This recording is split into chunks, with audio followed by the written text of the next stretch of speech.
Et salut à tous, j'espère que vous allez bien. Alors aujourd'hui c'est les Newsas et il y a des plutôt potentiellement mauvaises nouvelles du côté des GPU Intel. On va en parler, on y va, c'est parti.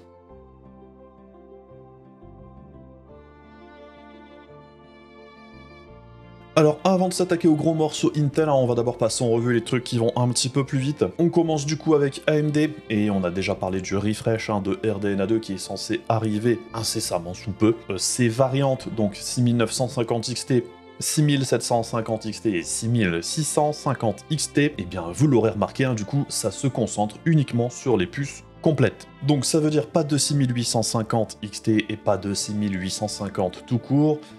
Ça veut dire que là, on aura uniquement que les grosses puces qui seront en gros overclockées encore plus dans le cas de la 6950. Alors, on avait déjà des modèles XTX, H, watercoolé et compagnie. Bon, bah là, on aura des 6950 XT. Dans l'absolu, ça devrait pas changer grand-chose. On s'attend à un petit overclock sur le corps et on s'attend juste à une nouvelle génération de mémoire, puisque la mémoire à 16 Gb par seconde qui était utilisée jusqu'ici sur les cartes d'AMD est petit à petit remplacée par la 18 Gb seconde. C'est là le seul vrai changement. Donc au niveau des performances, faut pas s'attendre à grand chose, ça devrait être 10% dans le meilleur des cas. Sortir ça aussi tard, bon, ça sert pas à grand chose non plus, puisqu'on sait que la génération suivante arrive dans plus très longtemps, mais ça permet à AMD en fait tout simplement de vendre des modèles de cartes déjà existants plus chers. C'est exactement la même chose que ce que fait Nvidia avec les modèles comme la 3092 Go ou les 3070 Ti et 3080 Ti à l'époque, c'était un petit peu la même chose. On prend les mêmes puces, on me rajoute quelques babioles dessus qui augmentent un petit peu les performances, et on vend ça beaucoup plus cher. Ça fait du bénéf en plus. Et on enchaîne avec AMD qui termine son acquisition de Xilinx qui est passée, du coup ça se termine, contrairement à Nvidia avec l'acquisition de ARM qui s'est mal passée, qui a été annulée. J'en parle un petit peu plus dans mon AVC il y a quelques jours, si vous voulez un petit peu plus d'infos. Mais du côté d'AMD, du coup, ça se passe bien, ça a été approuvé. Alors c'est une belle acquisition pour AMD, je vais pas trop rentrer dans les détails, mais Xilinx c'est un des leaders sur le marché des FPGA. Les FPGA, pour faire très simple, ce sont des puces un petit peu plus spécialisées que les processeurs classiques, et du coup pour AMD ça veut aussi dire de nouvelles connaissances, de nouveaux marchés, et aussi des connaissances technologiques au niveau gravure et compagnie.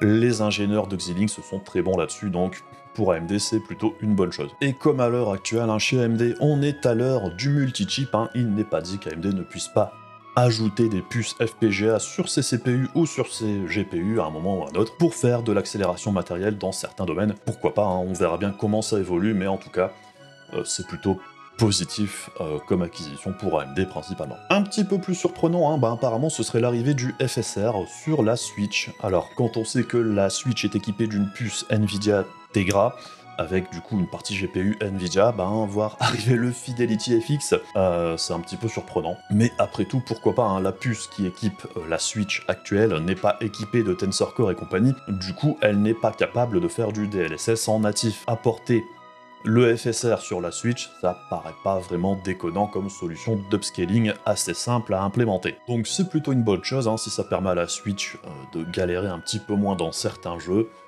Pourquoi pas. Toujours du côté du FSR, l'arrivée du FSR sur Cyberpunk 2077 avec le dernier patch qui est paru hier, le patch 1.5 sur Cyberpunk, le patch next-gen entre guillemets, qui apporte le ray tracing des ombres sur console, il n'y a pas les réflexions classiques. Alors c'est un très gros patch pour Cyberpunk, ça règle pas tous les problèmes du jeu, il y en aura probablement toujours, mais c'est probablement la version qui aurait dû sortir au moment de la sortie du jeu. Et si vous avez installé le patch de Cyberpunk et qu'il ne fonctionne plus, comme ça a été le cas pour moi, eh bien il faut faire CTRL-Alt-Sup, aller dans le gestionnaire des tâches et désactiver Naimic Service et tout ce qui est Naimic, comme on le voit ici. Après un reboot, après avoir vraiment désactivé Naimic du PC, le jeu refonctionne. Naimic, c'est quelque chose qui permet d'améliorer le son dans certains trucs, ça fait partie des drivers Realtek et compagnie, un ensemble de choses. Et ça rentre en conflit avec le jeu, alors je sais pas comment ça a pu passer au travers des différents tests, parce qu'apparemment le problème a l'air assez répandu. Bon, du coup c'est pas vraiment gênant de désactiver le truc, vous pouvez même le remettre en route une fois que le jeu s'est lancé, ça fonctionne. C'est juste au moment du lancement du jeu, ça crée un conflit et du coup le jeu ne se lance pas. Et pour ceux qui trouvent que le jeu tourne moins bien qu'avant avec le ray tracing d'activer, eh bien c'est normal, hein, puisqu'au niveau du ray tracing des ombres, les RT Shadows, dans le jeu ils ont rajouté une option en plus, ce qui fait que le jeu est plus gourmand qu'avant quand on active les ombres. Et du coup, sur PC, ça se ressent tout de suite, hein, puisqu'il y a une baisse de performance d'environ 20%, donc il faut le garder à l'esprit. Ensuite, on a SK Hynix qui développe en ce moment de la nouvelle RAM de la GDDR6 AIM, ou AIM, à ne pas confondre avec le service de messagerie d'AOL de l'époque, hein, les plus vieux, vous connaissez. Ça permettra à la RAM apparemment de faire des calculs en plus. C'est quelque chose qui existe déjà sur la HBM2, il me semble, enfin j'en ai déjà entendu parler par le passé. Et en plus de ça, apparemment, ça permet à la RAM également d'être moins haute en voltage, et ça permet de gagner en performance, donc on verra bien si ça se démocratise, hein, mais on voit qu'au niveau de la RAM, ça continue d'évoluer aussi. Sinon, ça fait un petit peu le tour en ce moment aussi, du côté des GeForce RTX 3050, on aura bien une version en GA 107, sans grosse surprise. J'en reparlerai peut-être un petit peu plus dans mon test de la 3050, mais pour faire très simple, hein, déjà de base, la RTX 3050 de PC de bureau a les specs exacts de la RTX 3050 Ti de PC portable. C'est juste que sur PC de bureau, la carte est basée sur le GA106 et sur PC portable le GA107, qui est une plus petite puce. Nvidia apparemment n'était pas prêt pour le lancement de la RTX 3050, ils l'ont lancé plus tôt que prévu, principalement parce qu'AMD arrivait sur le marché avec la 6500 XT. Marketing de génie, hein, comme d'habitude avec Nvidia, ils n'avaient pas assez de puces en GA107 pour faire une sortie. Du coup, qu'est-ce qu'ils ont fait? Ils ont utilisé du GA106 castré quand même assez violemment, hein, pour arriver à produire du GA 107, une RTX 3050 de façon artificielle. Alors j'en avais déjà parlé par le passé, hein, de cette histoire-là, mais bon, ça semble se confirmer. C'est sans surprise également, hein, comme on le voit ici présenté avec le GA 107 ou le GA 106, les specs sont exactement pareils. Et Nvidia était même allé jusqu'à enlever des lignes PCI Express sur la 3050 de PC de bureau. Hein. Le GA 106, normalement, on a 16 lignes PCI Express 4.0.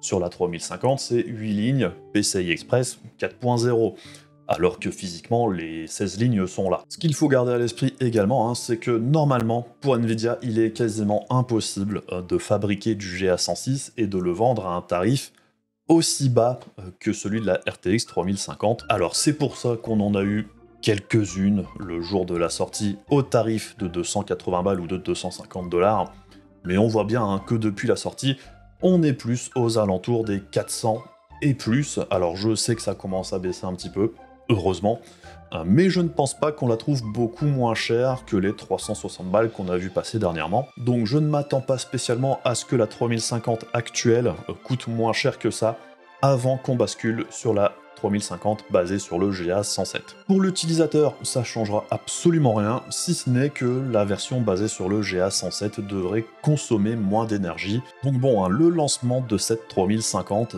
c'était un faux lancement, un lancement artificiel, hein, c'est juste qu'NVIDIA a voulu arriver très vite après AMD, après la 6500 XT, pour proposer quelque chose qui, sur le papier, est effectivement plus intéressant pour un tarif sur le papier qui devait être à peine supérieur. Et ça a plutôt bien fonctionné, hein, puisqu'au niveau des reviews, la 6500 XT s'est fait défoncer à raison, et la 3050 a bénéficié du coup d'une bien meilleure image que ce qu'elle est censée avoir en fait. Hein. Et on continue du coup avec Intel. Alors, dernièrement, ces derniers jours, on a eu plusieurs fuites de la part de plusieurs personnes. Comme d'habitude, on va prendre ça avec des pincettes. Ce que je rappelle également, hein, c'est que ce sont des fuites qui vont un petit peu à l'encontre de tout ce qu'on a entendu jusqu'ici. Donc il y a beaucoup de doutes sur ce qui est avancé là, sur ces dernières fuites, et ça se comprend. Donc on verra bien si tout ça, ça se vérifie ou pas. Mais bon, là, tout de suite, on va regarder ce qui se dit. Et on verra bien si ça paraît cohérent ou pas. Donc la première salve de mauvaises nouvelles, hein, ça a commencé avec un tweet de Not an Apple Fan.